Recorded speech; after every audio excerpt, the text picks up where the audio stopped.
दोस्तों, पहले चरण के मतदान के बाद जिस तरह की भाषा शैली मोदी जी की हो गई थी, उसने पूरी की पूरी पार्टी को फंसा कर रख दिया है। पहले एक ऐसा बयान देना जिसका कोई लेना देना नहीं कि आपकी संपत्ति पर कब्जा कर लेंगे, मुसलमान, घुसपैठिए, ज्यादा बच्चे पैदा करने वाले, और ये सब कांग्रेस करवाएगी। इस बात का जिक्र मोदी जी ने किया था।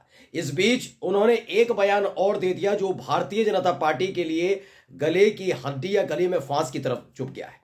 जिस आधी आबादी का वो जिक्र किया करते थे, वो पूरी की पूरी आधी आबादी मोदी जी के खिलाफ और बीजेपी के खिलाफ खड़ी हो गई है। और इसकी वजह से भारतीय जनता पार्टी के तमाम नेताओं पर कहर बनकर टूट रहा है, उन्हें खदेड़ा और लताड़ा जा रहा है। आज मैं आपको दिखाने जा रहा हूं कि जब मोदी जी ने मंच पर खड़े होकर कहा कि आपका मंगलसूत्र कांग्रेस पार्टी छीन लेगी अगर वो सत्ता में आ गई, उस पर महिलाओं का गुस्सा इस कदर भड़का है कि उन्होंने बीच प्रोग्राम में भारतीय जनता पार्टी के एक प्रवक्ता की पूरी तरह से जो साख होती है, या यूं कहें इस तरीके से उन्हें लताड़ा फटकारा है कि पूरी की पूरी जो जगह थी वहां पर तालियों से वो गूंज उठी। नमस्कार, मैं हूं प्रज्वल गौतम और आप देख रहे हैं टाइम्स एक्सप्रेस।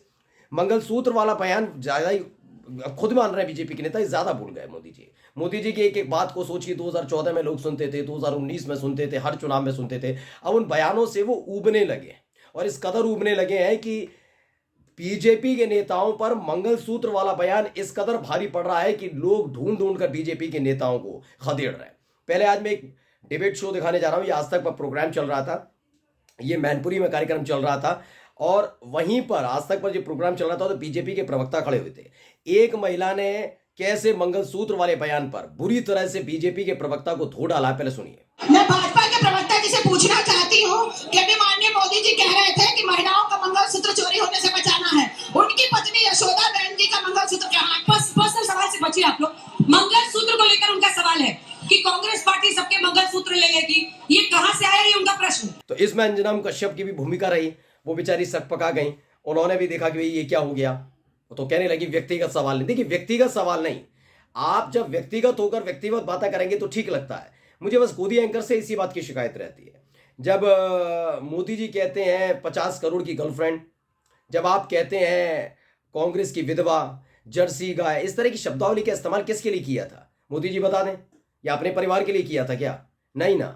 किसके लिए किया? गांधी परिवार के लिए कर रहे थे, अब सोनिया गांधी के लिए कर रहे थे। ये बातें इन्हें अच्छी लग रही थी। चेहरा लटका हुआ था भाई। आप मंगलसूत्र वाला बयान जिसका कोई लेना देना नहीं दूर दूर तक, उसे लेकर आप कैसे कह सकते हैं?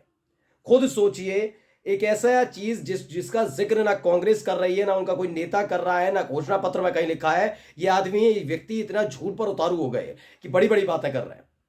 लेकिन इसके फौरन बाद ही जब अंजना कश्यप दूसरे व्यक्ति के पास जाती है तो इनको लगा कि बीजेपी का पटका पहना हुआ एक व्यक्ति के साथ जो दूसरा व्यक्ति कंधे पर हाथ रख के खड़ा है, कहीं ना कहीं वो दूसरे प्रवक्ताओं से सवाल करेगा। लेकिन हुआ क्या, आगे आप खुद देखिए।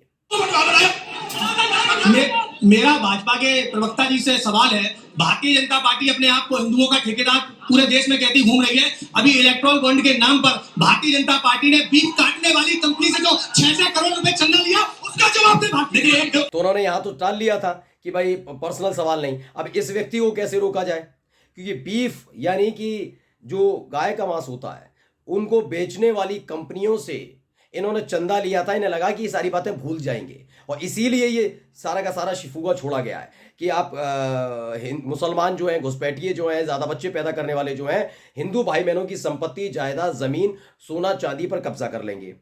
ये करवाएगी कौन? ये कांग्रेस करवाएगी। ये आरोप लगा देना। ये बयान क्यों दिया गया मंगलसूत्र वाला, जिससे पूरा का पूरा देश इसमें उलझा रहे।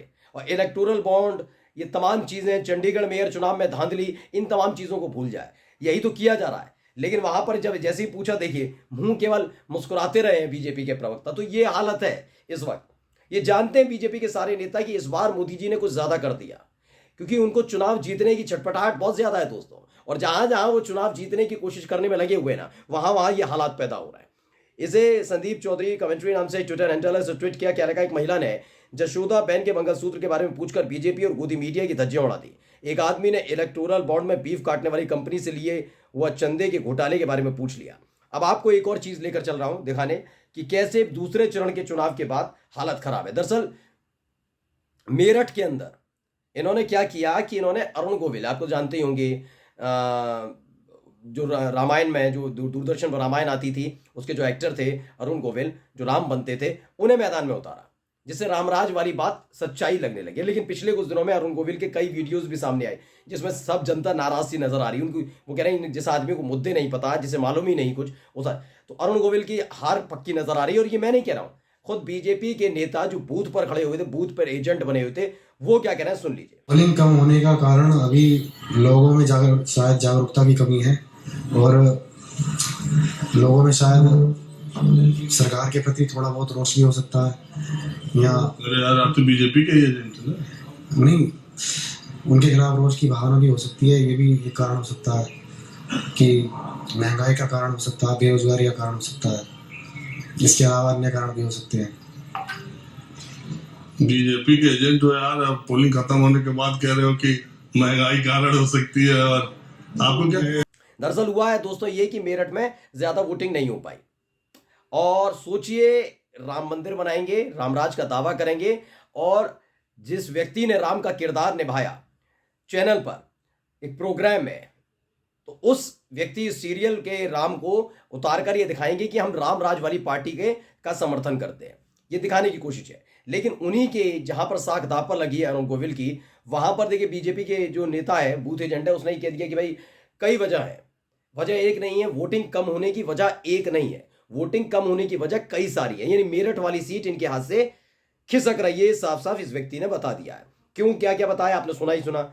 इनका कहना है कि भाई हमारे साथ क्या है कि महंगाई बहुत है और कई मुद्दे हैं, कई तरह के बयान हैं, कई तरह के फैसले हैं, इसकी वजह से वोटिंग कम हुई है। यानी कि वोटिंग कम होना, मैं आपको बता रहा हूं, उस सीट पर वोट कम होने का मतलब सीधा साधा ये है कि चुनाव अलग जा रहा है, अलग खेल में जा रहा है चुनाव में।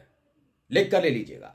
इस बार मंगलसूत्र वाले बयान ने बहुत बुरी तरीके से पूरी बीजेपी को फंसाया है, क्योंकि एक व्यक्ति जिसकी हर बात पर इंसान भरोसा कर रहा है, पूरा देश भरोसा कर रहा है, कह रहा है नहीं नहीं नहीं नहीं नहीं हो जाएगा हो जाएगा, जो ये कह रहे हैं ठीक बात कह रहे होंगे। लेकिन जब चीजें निकलकर सामने अब आने लगी हैं कि इस देश को 10 साल केवल झूठ की गुट्ठी मोदी जी पिलाते रहे, तो अब लोगों को गुस्सा फूटने लगा है।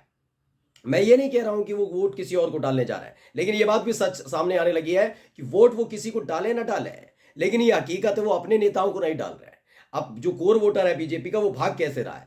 आपको एक दिन पहले भी मैंने खबर दिखाई थी, कल्याण सिंह का गांव है मड़ौली, वहां पर ही बीजेपी का जो बूथ अध्यक्ष है उन्होंने ही कह दिया हमने अपनी पार्टी के प्रत्याशी को वोट कास्ट नहीं दिया। हमने ही नहीं, कल्याण सिंह के गांव में ज्यादातर लोगों ने बीजेपी के प्रत्याशी को वोट कास्ट। बीजेपी का बूथ एजेंट कहता है, बूथ अध्यक्ष वो खुद कह रहे हैं कि हमने नहीं डाला वोट, और ना गांव के लोगों ने डाला है। यानी कि अपने ही नेता अपने ही लोगों के खिलाफ इसलिए खड़े हुए हैं क्योंकि देखिए मोदी जी नहीं जाएंगे। मोदी जी तो एएनआई पर कहीं किसी चैनल पर बैठकर सिर्फ वही सवालों का जवाब देंगे जो पहले से लिस्ट दी, आम काट कर खाया जाता है, चूस कर, टोनिक कौन सा लेते हैं, बटुआ। ये जो लोग हैं ना, स्थानीय लोग हैं, निचले स्तर के लोग हैं, जो वोटिंग के दौरान प्रचार करते हैं, चुनाव में प्रचार करते हैं, इनसे जनता सवाल करती है। याद है ना उस्मान गनी ने क्या कहा था, जो बीकानेर के बीजेपी के अल्पसंख्यक मोर्चा के अध्यक्ष थे, उन्होंने क्या कहा था, वाहियात बातें कर रहे हैं मोदी जी। उसके बाद उनके खिलाफ कार्रवाई कर दी गई। मतलब इनके अपने लोग हैं, वो खुद बता रहे थे कि हम जब जाते हैं मुस्लिम समाज के अंदर तो कहते हैं आप बीजेपी करते हो, लेकिन जो मोदी जी कह रहे हैं इस बात पर क्या आपका क्या कहना है, तो चुप्पी साथ जाते हैं। ऐसे इन लोगों के साथ है।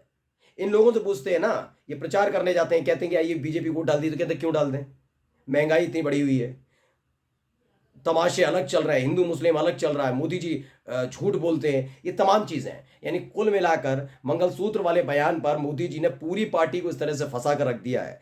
समझ नहीं आ रहा कहां से निकला जाए, कैसे जीता जाए। जमानत तक बचानी इस बार मुश्किल नजर आ रही है, और यही वजह है कि वोटिंग तो कम हुई है, बीजेपी के नेता प्रवक्ताओं को भी खदेड़ा जा रहा है। नमस्कार।